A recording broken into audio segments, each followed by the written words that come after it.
Your windows and doors have many mechanical parts, and like most things mechanical, the more you look after them, the better they work and the longer they last. So in this video, I'll show you how to service your window to help it operate smoothly and to hopefully help them last longer. I'm Richard Lannon, rhymes with Cannon, and this is Glazing Insider.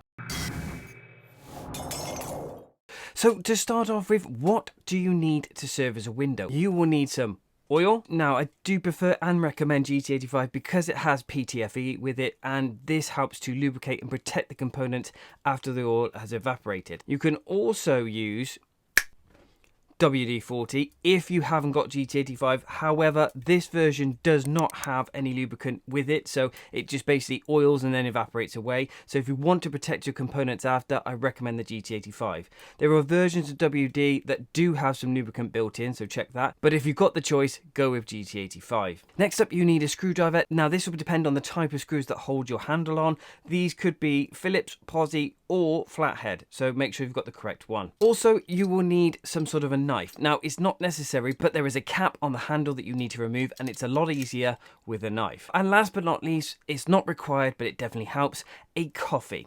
And you'll notice here I am using a coaster because I'm not an animal. So this window needs a bit of a service because it's got a loose handle and it's quite stiff to lock. So to start with, let's look at the handle. To tighten up the base, you need to tighten up the screws. Now you can see one here. If you start by tightening that up, sometimes that's all you need, but if it's still a little bit loose, you need to remove the cover cap. This is where the knife comes in. If you just put that in there and flick it off, then it exposes the second screw. Tighten those up and then put the cover cap back on, and that's all you need to tighten up the handle. Next up, we'll look at the hinge. Now, as you open it up, you'll see there's a channel here. Try to make sure this is nice and clear. And then when it comes to the hinges, there are two parts. The first part is the bit that actually moves. Now, I try not to put too much oil or grease or anything like that on these because it can then start to attract dirt, but I tend to spray these points here and then just wipe off any excess. The second part of the hinge is this back section here. Now this part needs to slide into the back of the hinge here. Now what can happen is if you get a build-up, the hinge will actually slide out and not into that back section, which basically breaks the hinge because it bends and it won't go back in. So make sure this back section is oiled and clean, and the back of the hinge is sliding neatly back into that section. Don't forget to do the top hinge as well. Finally, we have the lock. So when it comes to the lock, this lock in particular has 4 rollers and then it has 2 chute bolts.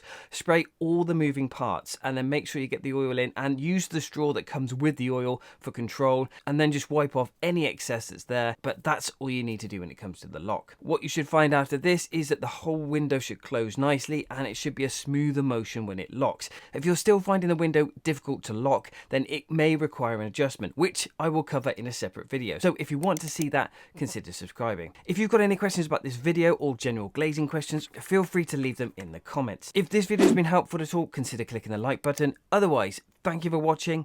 Until next time.